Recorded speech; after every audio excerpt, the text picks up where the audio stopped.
हम किससे प्रदर्शित करते हैं? आर से। थोड़ी सी गाइड कर देते हैं कि हम प्रतिरोध को किससे दिखाते हैं मेरे प्यार बच्चों? आर से। अब विद्युत धारा को आई से, ठीक है, या तो कैपिटल आई भी कर सकते हैं, कोई बात नहीं, कैपिटल आई भी कर देते हैं, आई से। और वोल्ट को भी से प्रदर्शित करते हैं। ये तो आपको क्लियर हुआ। प्रतिरोध को किससे प्रदर्शित करते हैं? आर से। विद्युत धारा को आई से। वोल्ट को किससे? विभव को विभवांतर, मतलब क्या होगा? प्रतिरोध। प्रतिरोध ये क्या है? विद्युत धारा है। ये क्या है? विभव है, माने वोल्ट, विभव। देखिए कह रहा प्रतिरोधों का श्रेणी क्रम में संयोजन। जैसे सबसे पहले क्लियर कर दें कि श्रेणी क्रम में होता क्या है। जैसे श्रेणी क्रम अभी फिगर ना समझाकर आपको कुछ क्लियर कर देते हैं। जैसे मान लीजिए कि आपके घर बैटरी होता है ना, बैटरी होती है ना, चाहे जनरेटर ही समझ लीजिए, कुछ भी हो, ये समझ लीजिए प्लस है, ये माइनस है। यहाँ से क्या विद्युत धारा प्रवाहित हो रही है, और मान लीजिए आप एक प्लस एक माइनस तार जाती है ना, मान लीजिए यहाँ एक बल्ब आप लटका दिए, ठीक है, फिर आगे चलकर एक बल्ब लटका दिए, फिर ऐसे आगे चलकर एक बल्ब और लटका दिए, समझ रहे हैं? तो देखिए होगा क्या, जो यहाँ से आई जाएगी, ध्यान समझो, क्या निश्चित होता है क्या अनिश्चित होता है। हम जानते हैं कि जो प्रतिरोध होता है लंबाई के अनुसार क्या होता है? बढ़ता है। आप भी जानते हैं, मतलब जितनी ही तार की लंबाई बढ़ेगी प्रतिरोध का होगा उतना ही बढ़ेगा। अर्थात इस बल्ब पे R1 होगा प्रतिरोध, जैसे थोड़ी सी लंबाई क्या बढ़ गई तो यहाँ प्रतिरोध का होगा R2 होगा, और यहाँ तक का होगा R3 हो जाएगा। मतलब क्या हो गया, जो प्रतिरोध होगा हर बल्ब पे अलग अलग प्रतिरोध होगा ना, क्योंकि जो हमारा सोर्स है विद्युत का लेंथ का बढ़ रहा है। जैसे जैसे लेंथ बढ़ता है किसी भी तार का प्रतिरोध भी क्या होता है? बढ़ता है। क्लियर है? तो यहाँ तक R1 हो जाएगा, यहाँ तक R2 हो जाएगा, यहाँ तक R3 हो जाएगा। और देखिए जो आई जाएगी, क्या जाएगी? आई। देखिए जो विद्युत धारा जाएगी वह दोनों तारों में क्या होगी? एक समान जाएगी। क्या जाएगी? एक समान जाएगी, ठीक है, मतलब विद्युत धारा एक समान जाती है। और वोल्टेज देखिएगा क्या होगा, आप खुद देखे होंगे कि जो सोर्स जहाँ से हम विद्युत प्रवाहित कराते, बैटरी या जनरेटर हो, जो उसके नज़दीक बल्ब होता बहुत तेज़ जलता है। कभी महसूस करिएगा, चाहे ट्रांसफार्मर के, जिन गांव में ही देख लिए ट्रांसफार्मर होते हैं ना, ट्रांसफार्मर जो घरें आसपास होती हैं वहाँ विद्युत ज़्यादा जाती हैं वोल्टेज, और जो आखिरी सिरे पर होती क्या होती है? कम हो जाती है। देखिए ये कैसे मालूम चलता है, या तो स्टेबलाइजर से आप जांच कर सकते हैं, ठीक है, या तो आप इस समय का एलईडी बल्ब आ गया, तो एलईडी बल्ब में आप नहीं जान पाएंगे। जब 100 वाट की रेड वाली बल्ब जलाते हैं ना, पीला वाला, उसमें फ़र्क पड़ता है। हाँ एक कम जल रहा, देखना जो मतलब पास में रहेगा वो बहुत तेज़ जलेगा, और मतलब फर्स्ट में और थर्ड में ज़रूर अंतर रहेगा। अर्थात कहीं न कहीं यहाँ वोल्टेज का है अलग है, फिर यहाँ पे वोल्टेज का है अलग है, यहाँ भी वोल्टेज का है अलग है। तो इस चीज़ से यह क्लियर करा दे मेरे प्यार बच्चों कि जो ऑब्जेक्टिव क्वेश्चन आते हैं कभी कभी यह कहता है कि यदि प्रतिरोधों के श्रेणी क्रम में संयोजन कर दिया जाए तो विद्युत धारा ऑप्शन दे देगा एक समान रहती है, अलग अलग होती है, घटती बढ़ती है, इनमें से कोई नहीं, ऐसे देता। देखो हम इसको क्यों समझा रहे हैं, हम डायरेक्ट निगमन कर देते, मतलब डायरेक्ट उसका क्या है हम सिद्ध कर देते, लेकिन हम उस चीज़ को आपको बताना चाहते हैं जो वर्तमान समय में एग्जामिनर अब क्वेश्चन में पूछने लगे हैं। क्या कहेगा मेरे प्यारे बच्चों कह देगा यदि प्रतिरोधों को श्रेणी क्रम में संयोजन कर दिया जाए, क्या किया जाए, प्रतिरोधों को श्रेणी क्रम में संयोजन कर दिया जाए तो विद्युत धारा पर क्या प्रभाव पड़ेगा। ऑप्शन दे देगा, एक समान होगा, अलग अलग होगा, घटेगी बढ़ेगी, इनमें से कोई नहीं।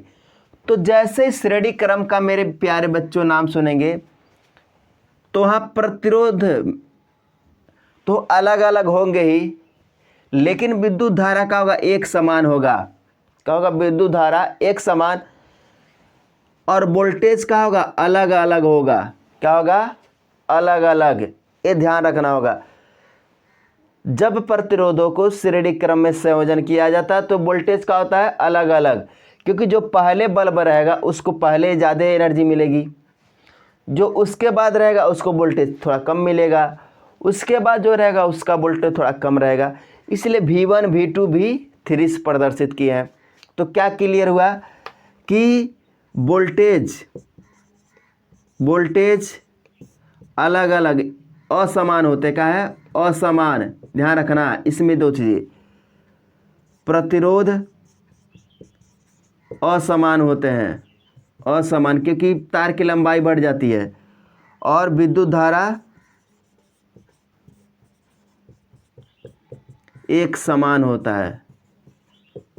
आप इन तीनों टॉपिक को बहुत ध्यान से आप समझ लीजिएगा।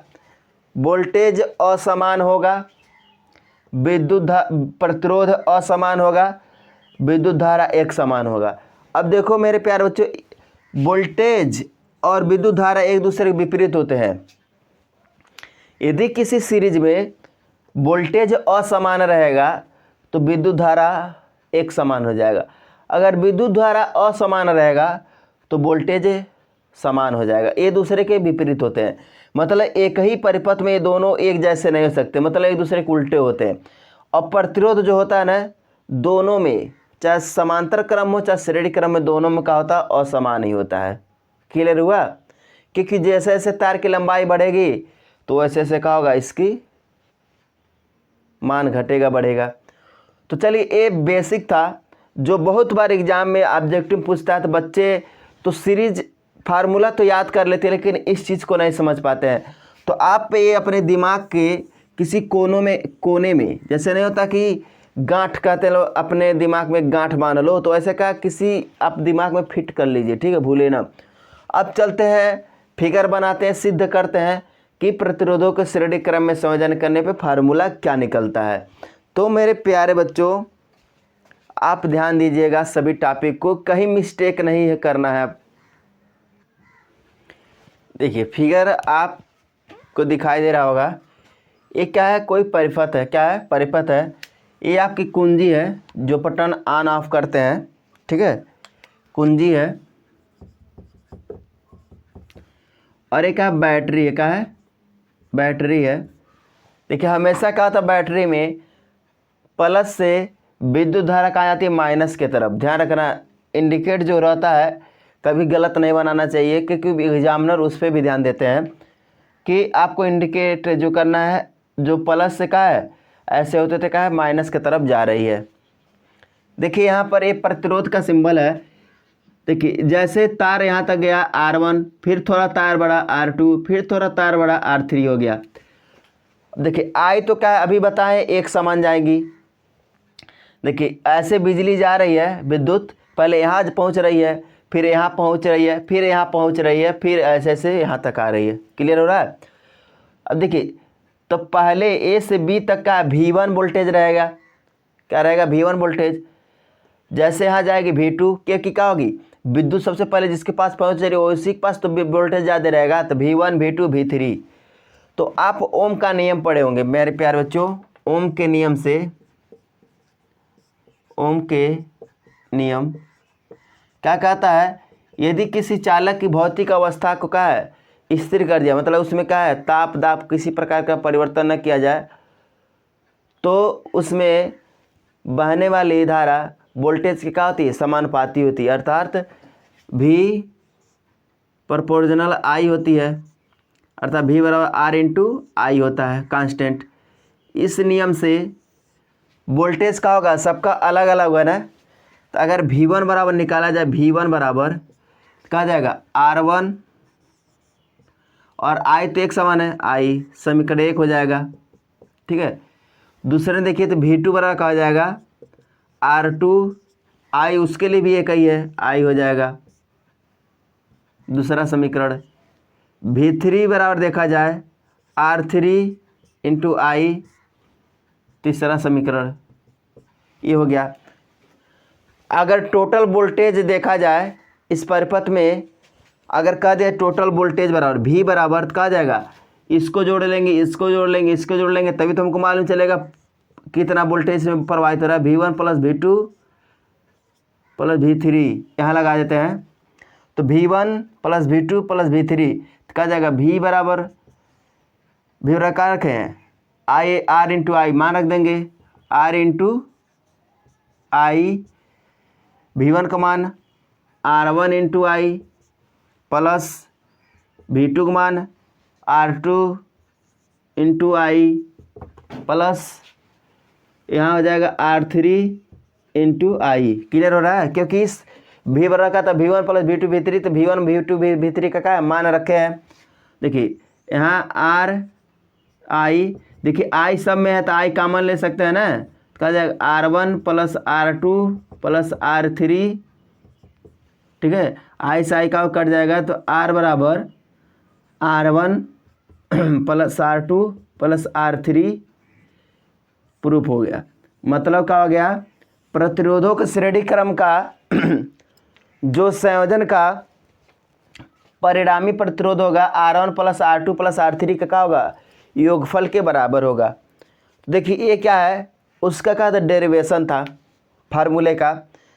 यदि आप एग्जाम में जब लिखेंगे तो पूरा लिखेंगे, परिपथ में R बराबर R1, R क्या है पहले R1 क्या है प्रथम प्रतिरोध है, R2 A से B तक R1 प्रतिरोध है, B से C तक R2 प्रतिरोध है, C से D तक R3 प्रतिरोध है।